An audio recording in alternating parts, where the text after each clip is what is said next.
Bonjour. Dans un environnement économique et immobilier très dynamique cette année, nous avons souhaité avoir l'éclairage de M. Franck Temim, président du conseil de surveillance d'Urban Premium, afin de recueillir ses convictions sur le marché immobilier. Bonjour Franck. Bonjour. J'avais une première question à vous poser. Quelle est votre opinion sur la tenue du marché immobilier cette année? Pensez-vous que l'année sera positive? Alors, c'est une question intéressante que vous posez, d'autant qu'on est quasiment à la fin du mois de septembre et donc nous embarquons déjà une grande partie de l'année et donc je vais essayer de répondre sans prendre trop de risques. Évidemment, ce n'est pas être devin que de dire que l'immobilier est une planète aujourd'hui plutôt très bien éclairée. Peut-être pour essayer de nourrir ce propos, on peut essayer de voir ce que nous avions dit déjà l'année dernière, à peu près à pareille époque. Nous avions évoqué le fait que Draghi, le président de la Banque centrale, serait peut-être le premier président à ne pas aller vers une hausse de taux lors de son mandat, et c'est probablement ce qui s'est passé indiscutablement.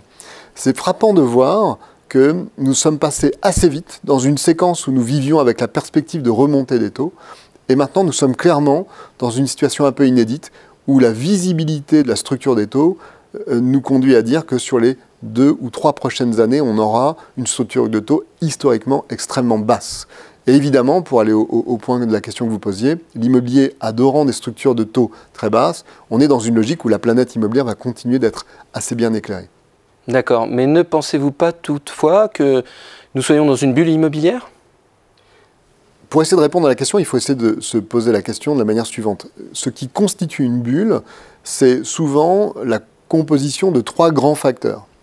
Une hausse des prix inconsidérée, une situation où les volumes ont tendance à plutôt baisser, donc le marché manque d'appui, un peu comme un avion qui commence à envisager de décrocher parce qu'il manque de portance, et puis une forme de spéculation parce que les professionnels échangent les biens dans cette logique de continuer à essayer de spéculer. Si on reprend ces 3 facteurs, nous sommes probablement en 2019 dans une année historique, au motif que le niveau de transaction dans l'ancien va dépasser le million. Et nous sortons de 2 années, 2018 et 2017, qui étaient assez exceptionnelles, avec aussi des crus un peu importants. Donc déjà, on sent que sur le plan du volume, il y a un soutien fort. Ensuite, sur le plan des prix, certes, il y a une hausse, elle est modérée dans certaines régions, plus soutenue dans certaines autres régions, mais qui obéissent aussi à une grande dynamique économique. Et pour ce qui est de la structure de ce marché, on n'est pas véritablement dans une forme de spéculation, loin s'en faut, parce qu'il y a un certain nombre de signaux où les professionnels ralentissent la mise en production dans certaines villes, au motif que les prix sont devenus trop hauts. D'accord. Alors dans ce contexte marché, comment est-ce que vous transposez toutes les variables auxquelles nous sommes confrontés, notamment, j'entends par là des variables économiques, juridiques, fiscales. Comment transposez-vous ces variables à vos stratégies d'investissement?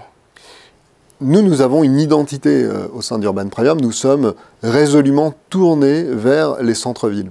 Il ne vous a pas échappé depuis maintenant quelques temps, voire une bonne décennie, que le cœur de ville est véritablement un sujet qui occupe et qui préoccupe l'ensemble des acteurs de la chaîne immobilière. Et de ce point de vue-là, c'est un paradigme un peu nouveau. Le principe a un peu changé. Il nous suffit d'ouvrir n'importe quel hebdomadaire pour voir que les villes se livrent une compétition culturelle pour attirer les populations attractives dans leur cœur de ville. Donc il y a, de ce point de vue-là, un univers dans le centre-ville qui est fort. Et si l'on devait faire un rapide clin d'œil de l'actualité, nous avons un attachement tout particulier en France à nos centres-villes. Il n'y a qu'à voir le succès rencontré par les Journées du patrimoine qui ont encore battu un record, parce que je crois qu'on est à près de 12 millions de visiteurs. Donc on sent bien qu'il y a dans le cœur de ville un battement particulier de l'immobilier. Et notre identité, notre stratégie, c'est véritablement d'accompagner cette requalification, cette revitalisation très forte des centres-villes de France. Merci beaucoup Franck. Merci.